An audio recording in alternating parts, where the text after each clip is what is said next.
Hey there, and welcome to the Women Aging Powerfully podcast. I'm your host, Leah Vachani, certified menopause specialist and nutrition coach. Each week, I chat with top experts on nutrition, fitness, hormones, sleep, fat loss, and other crucial menopausal topics your doctor might be skipping over. We simplify complex science into actionable steps for your daily life, empowering you to tackle menopausal symptoms, weight challenges, and boost your overall health. We are not about aging gracefully. We're about aging powerfully. So grab your headphones, turn up the volume, and dive into this episode.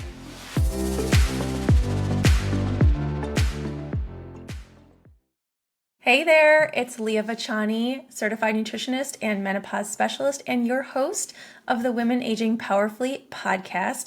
And today I am going to be joined by Dr. Myra Reed, who is a functional internal medicine specialist. She helps women and some men prevent, detect, and reverse heart disease, which is, by the way, the number one killer of women. She uses advanced testing, lifestyle medicine, she balances hormones, and she really works to find the root cause approach to longevity. So we're going to go through a bunch of different questions.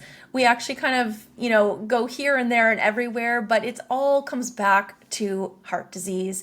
And what I found really interesting with her is that she's trained as, traditional medical doctor, but she's done a lot of advanced, above and beyond education for herself so that she can really serve her clients in the best way possible, her patients, I should say, by actually getting to the root cause, which you're not going to get in a 10 to 15 minute window with your doctor. I'm sorry, it's just not going to happen. So we dive into a lot of things that you can do. We even talk about what your dentist might discover in your mouth that's related to heart disease and so much more. Okay, let's get to the episode today with Dr. Myra Reed. Thank you all for being here, and I know you're going to enjoy this one. Hi, Dr. Myra. I am so glad you're here. Welcome. Thank you. I'm excited to be here. You love talking about this, and actually it's really important that we are talking about this because, gosh, women kind of think that, for example, breast cancer is the number one threat to their lives or their health, but you're actually here to tell a different story, aren't you? Yes. So it is true. A lot of women will find it hard to believe that the number one killer of women is heart disease. And people don't realize that. I mean, you hear all the time about people, like mostly men, I guess you would say, having heart disease. But what we found out, and the statistics are there, that the number one killer is heart disease, especially after menopause, which is when we lose our hormones, like especially the estrogen. So estrogen is actually protective of our heart. And so if people go through early menopause, they're at higher risk. And so we really need to put this awareness out there because not only do people think that the number one killer is breast cancer, but if you put breast cancer and all cancers combined, they're still not the number one killer combined as much as heart disease. Wow, that is profound. Yes. That's crazy. So you kind of mentioned that we think that heart disease is a man's disease, and I think it does the conversation is changing. I'll put that out there. I do think it's shifting.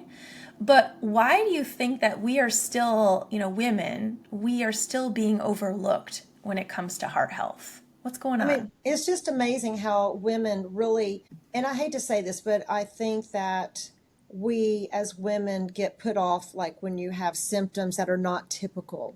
Like we women don't have the same symptoms as most men that are having heart disease. I mean, you can have fatigue, shortness of breath, not sleeping well. It could be having anxiety. And all of these symptoms can be symptoms that we have for a lot of other reasons, like low hormones and such. A lot of doctors will just kind of dish it off, just saying, oh, this is just, typical women's symptoms. So we really do need to make this awareness, and we need to start really asking our doctors to do more testing and not just dish this off to some other symptoms. Yeah, I think you hit the nail on the head when you said the symptoms can be correlated to so many other things that it's a bit overwhelming for the patient, and I'm assuming also for the doctor, especially when you're only having in your average appointment 10 to 15 minutes to discuss these things. So it takes more than that to dive into this, right? I mean, you need more than a 10 to 15 minute appointment. Sure do. In my practice, that's what I did. I changed my practice to a more personalized medicine because I could see where medicine was changing. And that 15-minute visit, you just don't get to the root cause of why people are having issues. And the old fashioned way of doing blood work, of just doing the total cholesterols and saying, oh, your cholesterol is too high, let me put you on a statin. Well, we don't want that. People don't want to just go on a pill for an ill approach. And so what we're doing now is spending time really talking to the patient. Let's see, what are your symptoms? What are your risk factors? What are your genetics? What's your family history? Just sitting and talking to the patient and asking these questions and really diving into saying, okay, what symptoms are you having? Could it be more? We really need to delve into this and really get to that root cause. And in my practice, I don't just do the total cholesterol testing like the old fashioned, I call it the 20th century approach of medicine. I like to use the Cleveland Heart Lab, which really looks not just at total cholesterol, but it also looks at the inflammatory markers. And it also looks at the particle size and number of the dense cholesterols that really, these little small dense particle of cholesterols are the ones that are getting down into the lining of the arteries causing the problems. And if they're getting into the arteries causing inflammation, we can now do this blood work that will measure the inflammatory markers. And that's really where we know if there's really a problem. Not from the old-fashioned total cholesterol numbers, but looking at these inflammatory markers. Because like I always say, inflammation is what burns the house down. So let's measure these inflammatory markers. Yeah, I love that you brought up cholesterol. It's kind of a hot topic right now too. Things are shifting, and all these conversations are shifting, which is great. So let's add to that. When you say to someone, go and get most everyone goes once a year minimum, right, to get like a CBC blood panel. What are you specifically asking them for? Is this what they're calling fractionated cholesterol? What are the names of the tests that you're telling people to go get? So the lipoprotein is the particle size of the cholesterol. And so the ApoB is really your overall lipoprotein. That is really the best test to really show if you're having bad cholesterol. So that's one. Another one is the LP little a.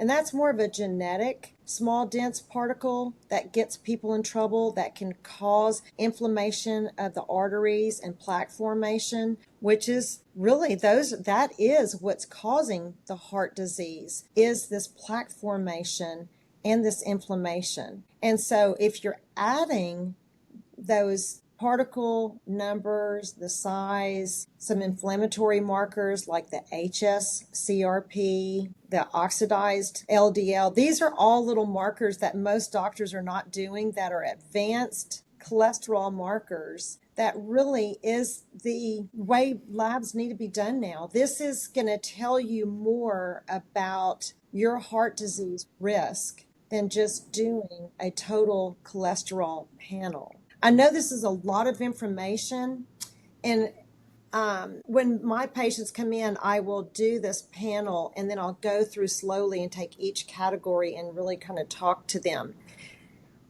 about these small dense particle markers. This is where it gets a little bit more confusing, and it's hard to really talk about it without really showing a lab test, I guess, in front of people. But what I want people to understand is that total cholesterol is not going to be the tell-all of what's going on with your heart. Let me give you an example of a story. I have a girlfriend. She's a retired doctor in Louisiana. And she called, I talked to her just yesterday, and she was saying, I went to the doctor, and my doctor says my total cholesterol is like almost 300. I went, oh my goodness, that's really high. She goes, yeah, she wants to throw me on a statin. I said, well, why does she want to throw you on a statin? Well, my number's high. I'm like, well, that doesn't make any sense to me. So I asked her, okay, what is your ApoB, which is the marker for bad cholesterol? What is your LP little a? Is that elevated? What is your HSCRP? It's an inflammatory marker. These are the things that we look at to see if your cholesterol is doing any harm to your arteries. Now, I told her, she said, well, all these numbers were low. And I said, well, then the next step would be not just looking at your totals, but let's look and see, is this cholesterol being elevated? Is it causing plaque in your arteries? Why don't you go get a calcium score, which is CT scan of the heart? That is a 5-minute test. You're not getting a lot of radiation. And this can look at your heart and see if there's plaque. And she goes, well, actually, I had that test done and it said my plaque is 0. I'm like, okay, well, if you don't have any plaque in your heart, you don't have elevated inflammatory markers, the small dense particles that we're concerned about are not elevated. That doesn't mean that you need to necessarily go on a statin. And Yeah, and a statin's not without risk too. There are side right. effects. Well, that's what she was worried about, because I'm like, it can cause some muscle issues. She was worried about dementia, which we can get into another talk about that in a minute. I do use, even though I'm a functional medicine doctor, I like to get to the root cause and really look at the whole person and really look at the whole picture. So I don't just do that 10 or 15-minute visit, see your total cholesterol and say, oh, your cholesterol's high, let me throw you on a statin. I'm going to sit and spend time talking to you about your risk factors. And there's a lot more to heart disease. There's a lot more to heart disease than you can do in a 10 or 15-minute visit. And so going back to talking about hormones, I know I kind of circled all the way back around, but hormones really dictate a lot of what's going on with our heart, our blood vessels, our body, our brain, our bones, our muscles, our livelihood, our vitality. And so I know a lot of the younger crowd is not worried as much about hormones and heart disease, but you really do need to be aware of how hormones do affect our heart. So once you start going through some hormonal changes, perimenopause, eventually menopause, you really need to start looking at your lipid panel, your inflammatory markers, your stress, your sleep, your diet and activities to see how at risk you are for having heart disease. Yeah, I love that you also mentioned that you're circling back to hormones, but that is very important, especially for women listening that are entering perimenopause, menopause, or postmenopause, because that is when many women start to develop heart disease, correct? The risk goes up as our hormones drop.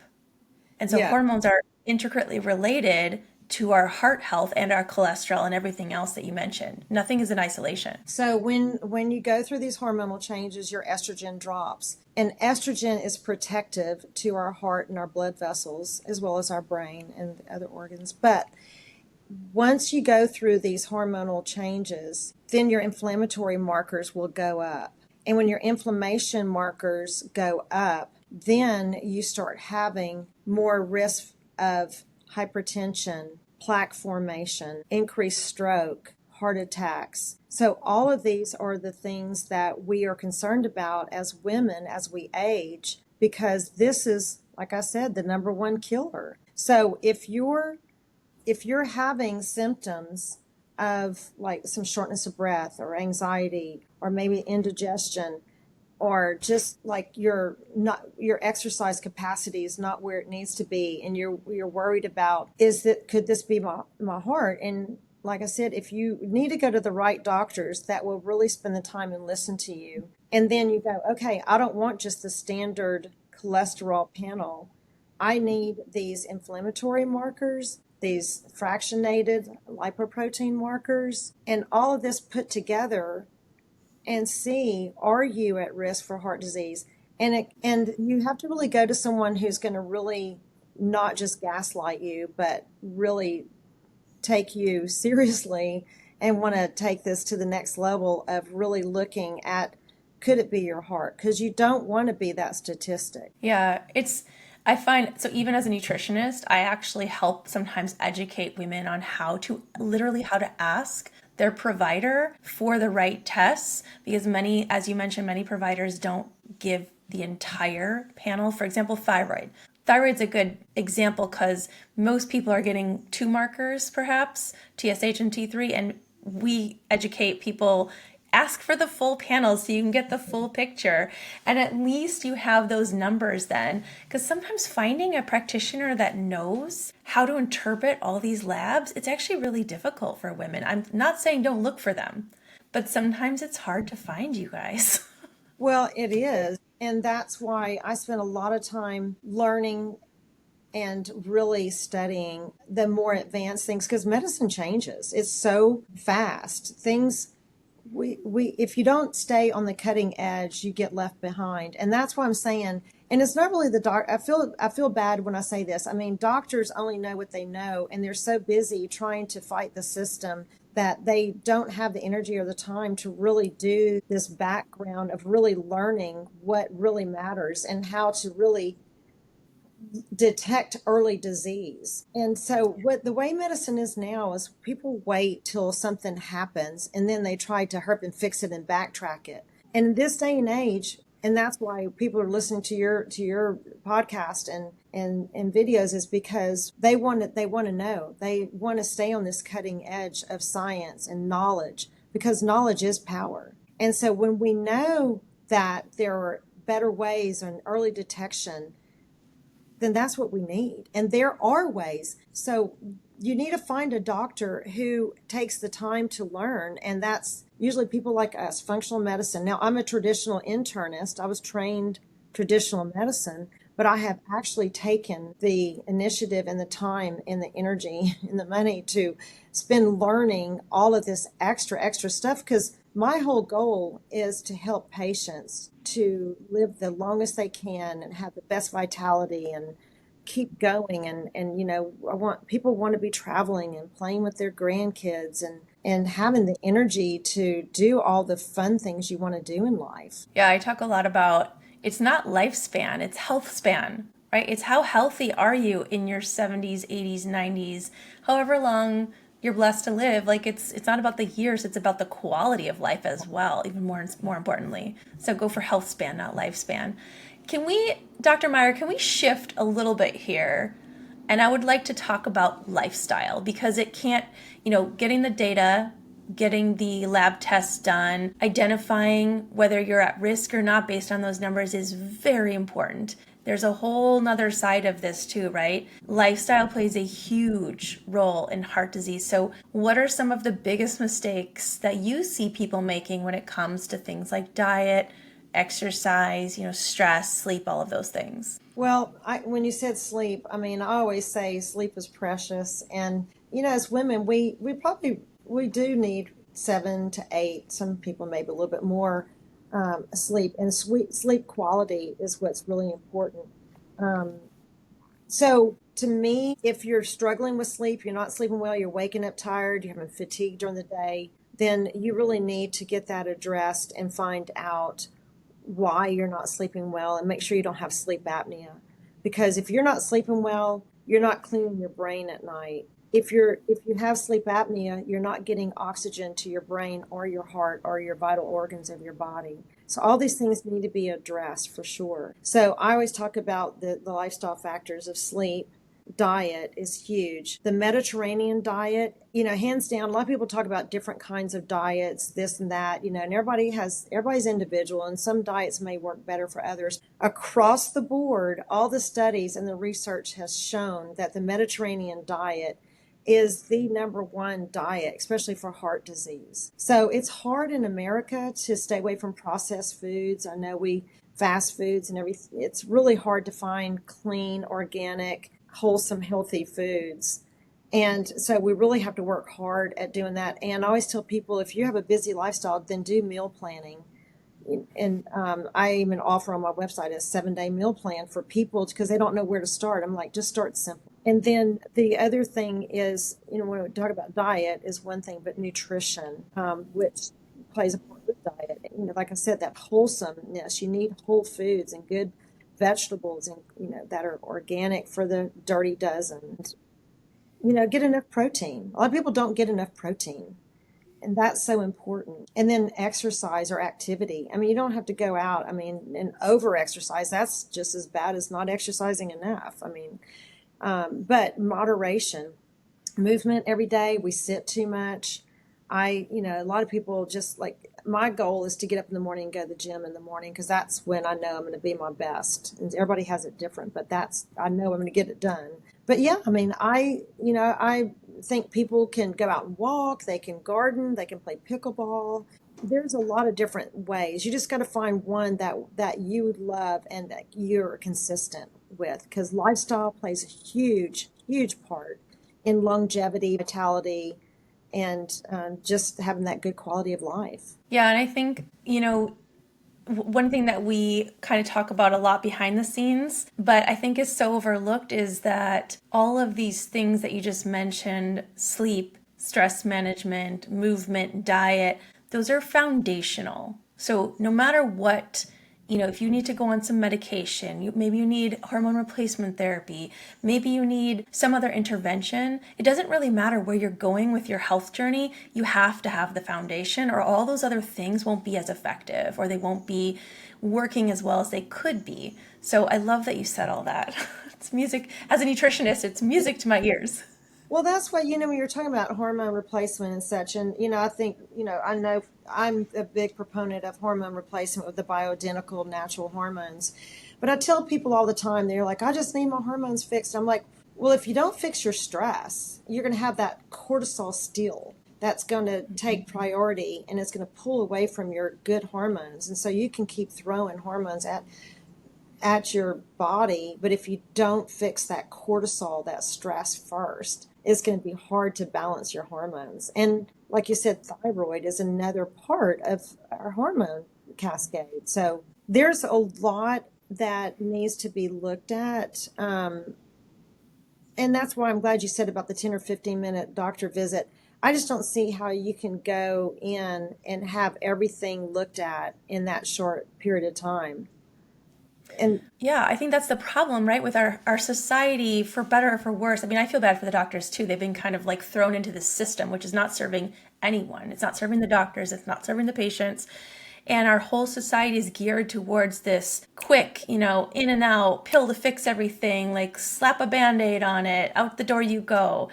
And I love that people like you and everyone listening, as the patient, as the client, are advocating. We're demanding better healthcare. We're demanding more time, more education, finding the root cause.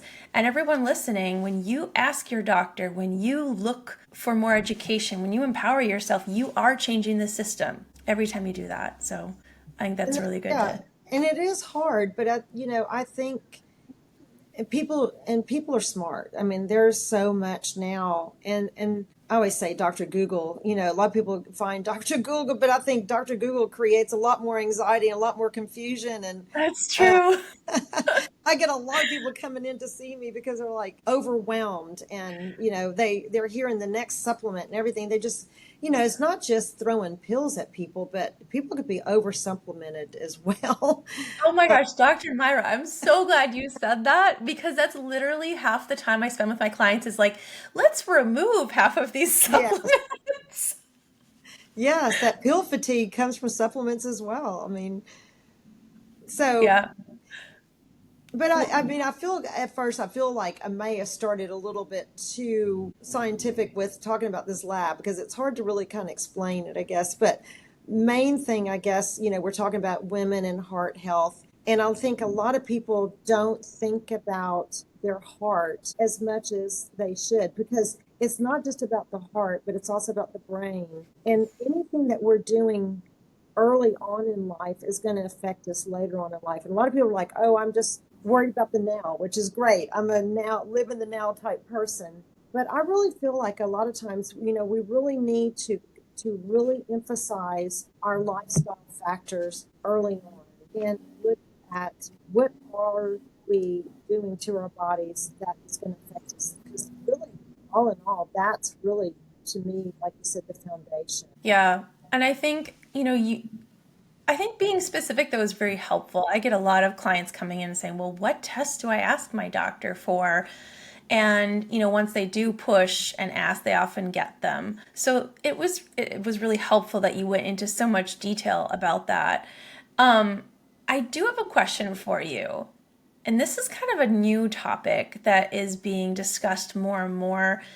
Sometimes dentists actually bring it up as well. Especially if you go to a biological dentist or someone that's a little bit, kind of like the equivalent of what you are, a doctor that goes above and beyond to educate themselves into more holistic, functional medicine. So there is a connection between gut health, the oral microbiome, and our heart health. What is that connection and why do you talk about it so much? So there is, I'm glad you brought that up because that is huge. So our gut is the window to the rest of our body. And if your gut's inflamed, then our body's going to be inflamed. Well, the beginning of our gut starts in our mouth. And so our gums actually are actually a entryway of bacteria that gets into our bloodstream that can go and cause heart disease. That P. gingivalis is a bacteria that can be tested with this solution we do. It's called oral DNA. It's a test that we can do that can determine the bacteria mouth. So if you're having any gum bleeding, let's say you're flossing or you go to the dentist and they bleed and you go, oh yeah, they bleed a little bit. Well, if you're having gum bleeding, that means that there's infection or an inflammation there that is directly linked to heart disease. That's something that does not need to be put off. You really need to address that. And finding a biological dentist is huge. We finally have one down the street here. I've talked to some in California that they know that there are really a lot of good biological dentists because a regular dentist is fine for basic things. But I always emphasize a biological dentist because they'll do things like going really deep and doing a deep cleaning, using ozone to really help with infection and inflammation.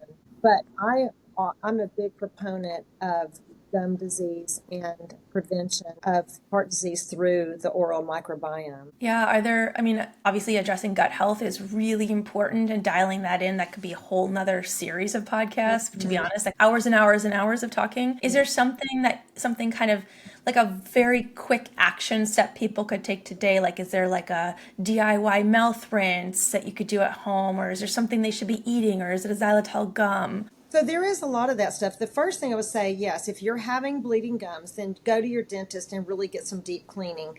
And then I actually was on a podcast with a biological dentist not too long ago, and she's offering these oral probiotics that you can use. Now, xylitol gum is another good thing, but you really have to be good about really flossing every day, which you need to make it a habit, especially at night.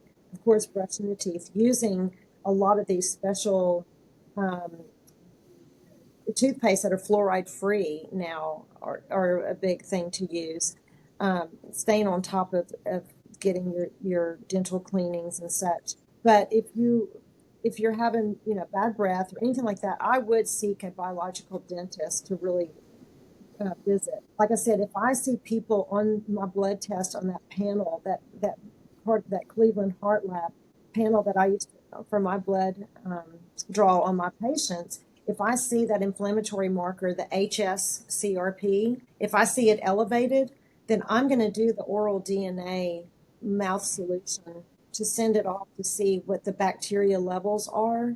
And if they are elevated, then we're going to get more aggressive with their dental and oral hygiene. It's kind of a literally in your face wake up Yeah. call. Yes. Yes. Yeah, so don't ignore it. I hope I explained that well enough with all that. Yeah, no, it actually it's a really interesting topic that, again, this could be a whole nother podcast on oral health, just on oral health by itself, because it's so important. So I'm Yep. really glad you brought it up because, a lot of women, especially, we're so busy, or we'll get to that later. This is a literally in your face red flag to look into for your heart health and your longevity. Yeah, It's the really little important. things matter. I mean, like you said, the little things like that, you need to pay attention to early signs. But, It's and your that, body telling you, right? It's your body. This is the way your body communicates with you. yeah, It's giving you signs, and like if you don't listen, it's not going to go away. right. So if you're feeling inflamed and, if you feel like your gut's inflamed, if you have bloating and, you have a lot of irritable bowel type syndrome, symptoms and all, then that's another thing to see a functional medicine or integrative doctor about because, like I said, the gut is the window to the rest of the body. So if your gut's inflamed, your body's inflamed, and you have what they call that leaky gut, which can lead to autoimmune and, a lot of other breakdown in the body. So those are symptoms that shouldn't be put off either. And like I said, kind of going back to the heart disease thing, a lot of people think, well, I just have indigestion or reflux. Well, that's something that definitely needs to be looked at as well. Don't put that off. And I mean, I don't want people to get so anxious or neurotic about different things, but just try to find someone that is not going to just give you the pill for an ill, like proton pump inhibitor or acid blocker. It's more to it than that, because we know that those proton pump inhibitors block absorption of good nutrients, and especially some things like vitamin D or your B vitamins and things like that. So I really want people to really take charge of their health, and I'm glad they're here listening to this, because maybe they're picking up something that they need to take to their doctor. Say, I'm having this symptom. I don't want just having an acid blocker. Let's look at this and see if there's something else going on, because like I said, you don't want to block absorption of good nutrients. I'm so glad you brought up that example. I literally just had a client who came in and was having like this chronic low grade cough with a little bit of acid reflux. Her doctor put her on a proton pump inhibitor, a PPI, and I educated her on the side effects and showed her like that this may not be addressing root cause. And of course, I would never tell anyone to get off any medication, but when I educated her that there were other ways to look into seeing if there were root causes that could eliminate that, we worked together and she found out that dairy was causing her to have acid reflux. So we cut out dairy. Sure enough, the cough is gone. And, she was really concerned about the side effects of the PPIs as well, bone loss and other nutrient deficiencies. And so she was really happy that there was a way to identify root cause and she could avoid that medication naturally. Yeah. So there are ways, ladies. Yes, very much so. So, Well, Dr. Myra, I know you wanted to talk a little bit about dementia, and I know our time is short now. We're coming to an end, but did you want to say a few words about dementia? Because we did say we were going to circle back really quickly. okay. So, talking about, I know we were talking about heart disease and all, but we're really kind of emphasizing about the loss of hormones, especially estrogen's protective effects. So, I just want people to realize that it's not just estrogen, it's the whole hormone panel. But if you're starting to have like any type of hormonal imbalances and such like that, you really do want to find someone who's well versed in the bioidentical hormone replacement, because when we start losing our hormones, or if they're imbalanced, then not only is it going to affect things like the heart, but it affects the brain. One of the big contributing factors to dementia, there's a lot of different things that can cause dementia, of course, but loss of hormones is going to definitely affect the brain. So I know I want to live a long life, but I want to remember it as well. And hormones are not something to be totally scared about. Of course, you need to go to someone who can help you, guide you through this, and you need to have mammograms or whatever to detect any type of like breast cancer and things like that. But just going on hormones is not going to cause breast cancer, always, but it does protect things such as your brain and your heart, your bones, your muscles, your skin, your sexual organs, just, your whole vitality, your mood, everything. So talking about dementia, that's a whole nother, again, podcast type thing. I trained with Dr. Dale Bredesen, who has a whole series of how to prevent, reverse dementia. But one of the big things I am going to say is hormone replacement. So find somebody who is well versed in the safe application of bioidentical hormones, because you don't want to go through life being scared of hormones. And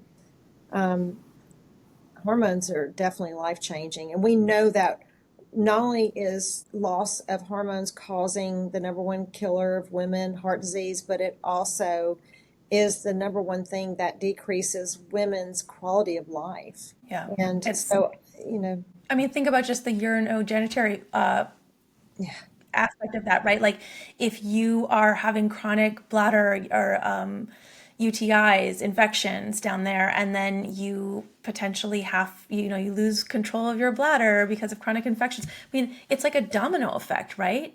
It's Yes. something that could be prevented potentially with HRT, and women I don't think realize that. They just kind of accept it as part of aging. Right, and women don't need to accept that anymore. I mean, we know the how the benefits of hormones, and not everybody. It's not for everybody, but and everybody's different, and not everybody's going to take the same kind of hormones or same amounts. I mean, it's just you need to find someone who can really work with you on balancing that right. You know, Yeah. and but one thing I do want to before we finish, one thing I do want to finish with it, you know, is telling people.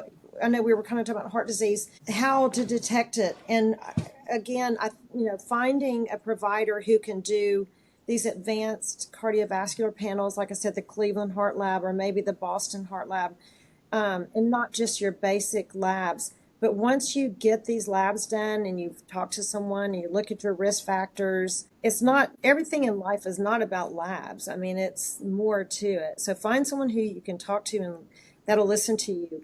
And then if you are concerned about heart disease and you really want to know, I mean, an EKG is not going to always show you, a stress test is not going to show you things. I mean, how many times have we heard the story of the person had labs done? They said, "Oh, my cholesterol." The doctor said my cholesterol's fine, and then they have a heart attack 2 weeks later. Or they go and get a stress test, and they say, "Oh, you passed the stress test," and then 2 weeks later they die of a heart attack.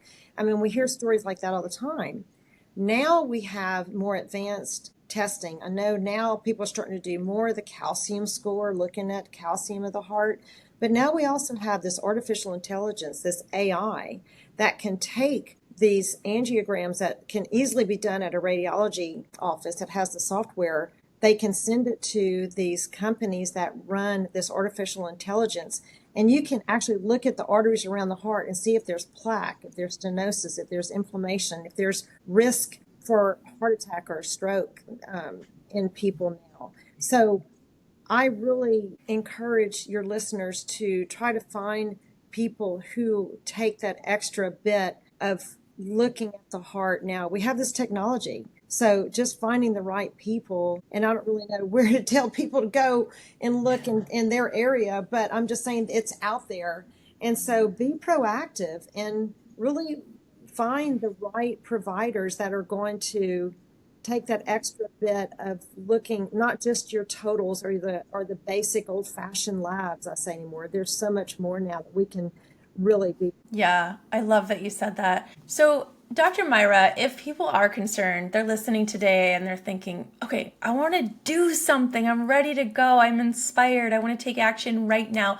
What is the number one thing they should do today? Well, I would go to the Cleveland Heart Lab or Boston Lab and find out providers that are doing this testing in their office. That's a first good start. You can also Yeah. go to maybe Institute of Functional Medicine.org and find functional medicine doctors or maybe some integrative doctors and really just interview with these doctors before just going to them. I mean, I set up meet and greets with my patients before I take. So, I mean, maybe, if you can find someone that can do that, that's a really good start. That's amazing advice. And for those women listening to, I actually have a free Facebook group where we talk about recommendations like referring out to people like Dr. Myra and other functional medicine doctors. We actually try and help women find people like you that can help read labs and administer these tests and give them the care that they need and that they deserve. So if you want that community, the link's in the show notes below. You can join, it's free.